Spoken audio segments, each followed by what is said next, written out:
Howdy, lieutenants and economists. The most volatile, evil, disgusting things on the planet, humans.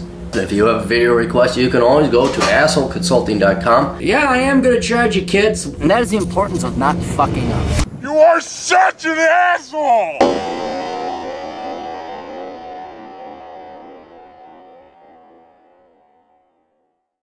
assholeconsulting.com. If you got questions, I got answers, because I'm me.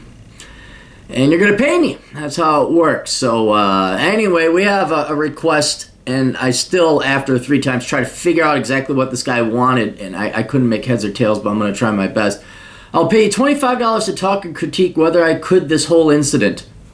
Should I have my legal shield send a cease and desist letter, no cost to me, or demand for damages? I can't help but think I could have done better with this discussion negotiation. When I moved to this place as a junior programmer, I made $50 an hour as a contractor in 2000. Now in 2017, I'm being lowballed consistently at $40 to $45 per hour. I may want to change professions. What say you? Well, I don't know, $40, $45 an hour, that's damn good salary. And then also keep in mind, a lot has changed in 17 years, 2000. Even that was after the dot-com bubble. So I know computer networking and that stuff, if you were a computer networker, you made a lot of money, but now it's more of a commoditized skill. So there's a higher supply. It's not that rare. And so I don't know. But we'll get into why you might be lowballed, because we're going to talk about recruiters. This is the incident. I listened with interest to your blackballing video. I have 20 years working with IT staffing company. I've seen it all, mostly having worked with many organizations. I'm a software development and have tremendous depth of insight into the creation and maintenance of these electronic paper-pushing systems that organizations depend upon. Recently, I was contacted by a guy, a former supervisor, who asked me to apply at his current employer. This guy is impressed with my abilities and would like to make a referral bonus. He forwarded my resume to a manager, a gal, at his employer. Okay, so this guy goes to a manager who happens to be a gal and says, hey, I'd like to hire this individual. She liked my resume and she needs a very senior person. They referred me to a staffing company called, I'm not going to mention them, but they referred you to a staffing company. All right, now there's the problem right there. Let's stop right there. And this is the number one problem with recruiting and HR and all this other shit. The corporations, the companies, the corporations, employers, these companies are too fucking lazy to do their own recruiting. All right? They're too and you say, well, we'll have HR. No, you are a manager. Part of being a manager and a leader, Dirty Dozen, not Steve McQueen. Lee Marvin goes in and he picks his team. That's like the number one thing you do as a leader. And I know all these, we're leaders, we're managers, I have an MBA, I know how to manage. No, you guys don't. You fucking don't. You're lazy, stupid motherfuckers. So I'm no offense to you, this isn't the client's fault, my client. This is his buddy at the, former supervisor and the hiring manager at this company. Hey, we like this guy, he's got all the skills. Oh, let's fuck it up by bringing in a completely third party in there, a recruiter. They could have, and this is the number one problem. You don't need HR. You don't need to outsource HR functions and hiring functions to recruiters, which is an increasing trend. How about you do your own fucking recruiting, find your own goddamn employees, and put together your own fucking team? So that's the big mistake. This is where this whole fuck up began, is where, wow, we'd like to hire this guy, and instead of just saying, it's like a girl showed up at my place and we agreed that we were going to fuck. I'm like, I would like to fuck her. I say, oh, by the way, now even though you're here and you're in lingerie and heels with the trench coat thing and all that, go apply through my girl fucking recruitment. You have to apply through them. And it's dumber than fuck. It literally is like there's a girl that just showed up at your door. You wanted to bang her. She wanted to bang you. And you said, oh, hey, can you turn around and go back and go through the proper channels? That's where the fuck up began. It's with this employer. All right? And I don't know why they go through it. Maybe, I know he maybe gets a referral bonus, but that would come through the employer. I don't know why they brought in this recruiting company, but they did. All right. So this makes you wonder what you want to work for these people or not. I know one of them is a former supervisor. But for whatever fucked up reason, maybe they had to screen you first for criminal background checks, and they said, we're going to outsource that. But now they've sent you down to the minor leagues. Now they've sent you to the 7th level of hell, and now you're dealing with recruiters. And how this story, most people have been here now. Within a few hours, a 25-year-old recruiter called me and began lowballing me on the rate, $40 to $45 an hour, and I simply told her my rate was $50 an hour or 7% of their bill rate, whichever is greater. Or 7 minus percent of the bill rate? All right. I've been in this position before where I brought a staffing company into the deal instead of a vice versa. A large part of the staffing company's margin is in the employee search, but in my case, their significant role is in the back office payroll and paperwork. I've been in this position before where I brought a staffing company into the deal. A large part of the staffing company's margin is in the employee search, but in my case, their significant role is in back office payroll and paperwork. All right, so they've outsourced this. I don't know why would you just say, Bob, hire me. His name isn't Bob. Say, Bob, hire me. Have me talk to him, and then they can have the paperwork. You know, it's always happened where it's like the manager, they go to HR, we're hiring this person, make it happen. I love those stories because then it tells HR what utterly worthless and contemptible people they are. It's like you're not in any control. We'll tell you who to hire. The recruiter, smug and perky, ended the call and referred to me to her manager, the sales rep. The sales rep is typically a senior person who is the liaison with the hiring manager, the gal at the company you want to go work for. In this case, the sales rep was another smug, perky 25-year-old Southern belle who ran me through the same questions. She wanted to know my other business activity. And I gave, you have a little side business, and I gave her very abbreviated answers, knowing that these other business areas are off topic. She was rather bold and intrusive. Finally, she brought up the topic of pay. I said I need $50 an hour or 70%. Oh, 70%, you mistyped. 70% of the bill rate, which is whichever is more. She paused a minute and then ended the call. Later that evening, I talked to my male friend, and he told me that the staffing company threw me under the bus. They reported that while vetting me, I was evasive. These HR bitches are all over. If they can't be employed by the company, they're going to be employed by the recruiting firm that the company hired to screen. You're just not going to escape them. Yeah, and look at you. You got almost as many years experience as these broads have been alive, and that they disqualified me. In reality, the smug 25-year-old belle cunts were frustrated at not being able to push me around, and they knew that getting an unconscionable 50% margin on me was impossible, so they moved to eliminate me. Yeah! I've done similar hardball negotiation with staffing companies before successfully, but only after receiving the offer. That is the lesson so far. So your mission, if you choose to accept it, is make a video on your thoughts, which hopefully might include the following. How the staffing company has engages in defamation. Dude, you have got to learn to write, man. How his staffing company has engages in defamation and is now liable. What course of action, if any, are my options? Well, I'm not a lawyer, but dude, I wouldn't, you don't have proof. This isn't worth it. There's a piece of me that would say go talk to a lawyer and scare the piss out of this company, and then find out from your buddy at the company what happened. Find out from the female at the company what these people said. And how I was stupid and how I need a good ass chewing. Name your price cap. Well, I don't know how stupid you were, because it sounds like this company is going to send you through the recruiter anyway. Here's the thing. Look, recruiting companies have been around forever, and more recently the trend has been to outsource the HR dits to these places. Because these corporations, employees are our best assets, so we're going to outsource it to a third party. A third party, which means they're now like brokers, puts them in the league of salesmen and bankers who are mortgage brokers who take mortgages and then sell them off on the secondary market. Same thing, bankers. Bankers would approve all these loans, get their commissions, but they would never actually have their bank hold on to the mortgage or the loan. They would sell it on the secondary market to suckers. All right, that's now the league of scum you're dealing with. Except now you have this added influx of HR people and the 25-year-old ditzes. So I don't know how stupid it is necessarily that this is the way, this is the rules of the game. It's not your fault that this company sent you through 25-year-old ignoramuses that don't know jack all about recruiting or about IT.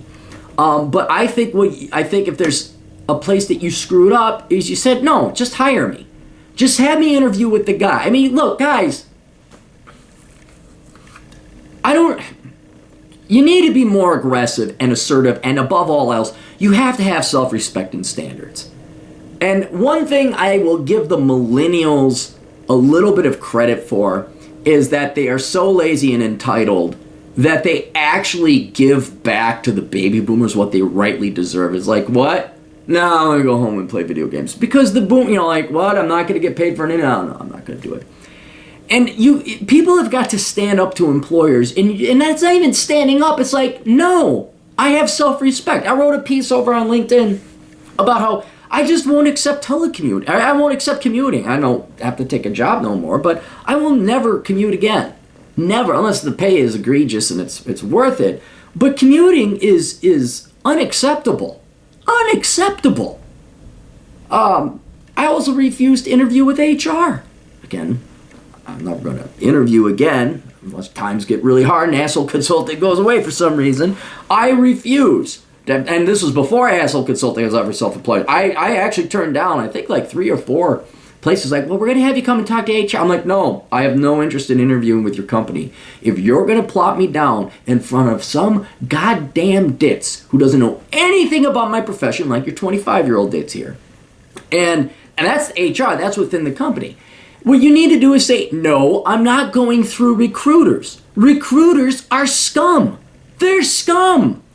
And they also have an investor. Look, it's one thing if you're interviewing with the company itself. The company has an interest to pay you the least amount possible. But that's just one party. Now, you bring in a recruiter, you've brought in a middleman, a third party, and they too have a financial incentive that goes against the company and you. As you're very well aware, because they're not going to pay it, and now they're not, because as you're finding out, they're going to go with the guy they can get their 70% or their 50% margin, and you only get 50. You getting 70 and they getting 30, they ain't going to do it. They'll go with an inferior candidate, which hurts the employer and it hurts you, because they want the money.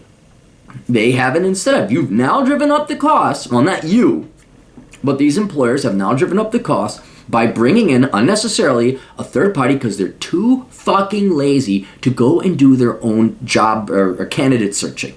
They're too fucking lazy to go and pick their dirty dozen. I mean, and that's and this is one of the great things about not having kids and being a minimalist is you don't have to tolerate this bullshit. You can be picky and choosy. To me, this is an indication that this company you don't want to work from. If they're that stupid, they're that lazy, that they're going to outsource it to a recruiting firm, especially when there's one served up on the plate. Again, the hot, big-titted redhead in lingerie with the trench coat on shows up at your house saying, let's fuck. Whoa, hang on. Go talk to the fucking dipshits down at Fuckity-Foo Recruitment, and then we'll negotiate a price later. I wonder how dumb and incompetent the management is at this company. So I don't think you did anything stupid. But the only thing I would say is, look, guys, stand the fuck up for yourself. No, I'm not interviewing with HR. I'm not going through a fucking recruiter. If I'm going to interview, I demand to interview with the manager, the hiring manager, my boss, my supervisor, whoever that may be. And if that's not how you run your company here, because you guys are lazy, incompetent fucks, fuck you, I don't want to work for you. And if everyone just did that on a massive scale, like, what? Commute how far? Work downtown? No, I don't want the fucking job. IBM, they got some stupid broad with her worthless managerial degree, and she's in marketing. She's just decided that, oh, you know how we told every one of you IBM people you could work from home for like the past 20 years? Yeah, we're stopping that. Fuck you! See you later, sugar tits. Bye. Bye-bye. Have some fucking self-respect. And it's not that you have to form a union, although maybe you should. But if people just had self-respect in the United States, if employees and labor, the working class, just had the simple self-respect to say, no, that's not enough pay. No, I'm not going to do that. No, I'm not going to commute. No, I'm not going to work for your downtown office if you're not going to pay for my parking. No, I have these. Then guess what? Employers would have to kind of raise the bar a little bit. They'd have to say, oh, wait, and it's not even like pay or compensation, although that certainly can happen. But my God, I don't know. Well, okay, I do know the mass majority of people are sheeple. I understand that. But just something of simple self-respect, we are not interviewing with HR. If that just became standard, kind of like the millennials' laziness that says, you're not going to pay me anything, oh, fuck you. You want me to what? No, that's not good. You could work together as an entire union where you could basically haggle and wait out and have the self-respect for better treatment and better pay. So that's what I would do. Now, our recruiting they're never going to go away. There's always going to be recruiting companies because corporations, they said to outsource. We're going to focus on our core competency. And that doesn't include hiring people, training them, or managing them. We're just going to outsource all that because we're just so smart. So I don't think there's really a long time. This is idealism we're talking about. But for you personally, you make decent money. You don't need these jobs. I'm presuming you're not. Oh, I got student loans and a mortgage and an ex-wife and 14 kids. You're not in that position. I would just say screw 'em. Now, to get revenge, I would go back to the company. Go talk to your buddy. Say, whoa, why not hire me? How about you put in a good word for me so we don't have to deal with the 23-year-old children playing make-believe HR woman? Just sidestep. Go straight. You even have an in at this company. So I don't know if I would, it would be interesting. What I've been researching with these staffing companies is how through their screening, like you can get blacklisted, not intentionally or maliciously, which I guess you would not get defamation or libel. But it would be interesting if you did. It'd be interesting, but you could lose a ton of money in the lawsuit as well. But I don't worry about it. Here, look. Just avoid staffing companies. Just avoid recruiters. Go direct. Be a fucking man and go directly talk to the man or the woman and say, I would like to work here. And then, you know what? You got to go through recruiting. I'm sorry, I don't go through recruiters. I see no reason. They just gum up the works. It's an unnecessary third man. It's an unnecessary level of bureaucracy. I understand if that's your policy. Okay, maybe I was wrong in applying here. I just thought I'd like to apply here and work for you. But life is too short, way too short. And here's the other thing, especially if you're here on Cappy Cap Land, if you're a subscriber, listener, Asshole Consulting, we're better. We're better. You want to know why? Because we didn't fuck up. And that means we get to be a little bit more choosy. I know not everybody here didn't fuck up, and I know you might have a kid, or you got debt, and I understand. But inevitably, down the road, once you get out of debt, once you're no longer a debt slave, you can start demanding these things because you didn't fuck up. And I like how the fact you said, no, $50 an hour or 70%. That's brilliant. That's great. That's exactly what you did. And you should keep doing that. All right? But we get to choose. We get to be a little bit more picky. We get to pick the jobs that work for us, not the other way around. You say, no, it's going to be this, and I'm not talking to HR, and I'm not fucking commuting, and if you don't like it, fuck you, I'm going to go fishing. So, ideally that attitude would be applied universally throughout the nation, throughout the world. But not everyone's in that enviable position. But we are special here at Cappy Cap Land, at Asshole Consulting. Because either you're there now or you're quickly on your way to becoming to the position of fuck you. You that's the goal. And then when you get there, it's like, I don't really need the money. If you like it, here's my standards. You don't like it, go fuck yourself. So I don't think you did anything terribly wrong. I know you're pissed off at the staffing company. You want to get back at the staffing company? I go directly to your buddy over at the company saying, find me this. Let's try this again without the staffing company. Just let me go and interview directly with the hiring manager. And then call the girl, say, hey, guess what, sugar tits? Well, don't call her that. I got the job, and I'm making this, and you got jack motherfucking shit. That's what I would do. Just look, imagine a world without mortgage brokers, banker scum, used car salesmen, college recruiters and guidance counselors telling you to say. Imagine a world without these middlemen and third parties. Imagine a world without drug dealers. You could just go straight to the dispensary and get your drugs. Imagine a world without HR broads. Imagine a world without recruiters. And why not aim for it at least in your life? Right? The normies and the sheep, they can, the baby daddies and the baby mamas with their student debts and their cars they can't afford. They get to deal with recruiters. We're better than that. We don't have to deal with those people. All right, that's all we got. You guys got questions, go to assholeconsulting.com. Hit the old captain up there. Be prepared to pay because it is a paid service. If you want to check out my books, you can find them on Amazon.com. What else we got? We got the podcast. We got a lot of things. So, but yeah, just the podcast is on SoundCloud.com and my blog, CaptainCapitalism.blogspot.com. We'll see you kids later. Toodles.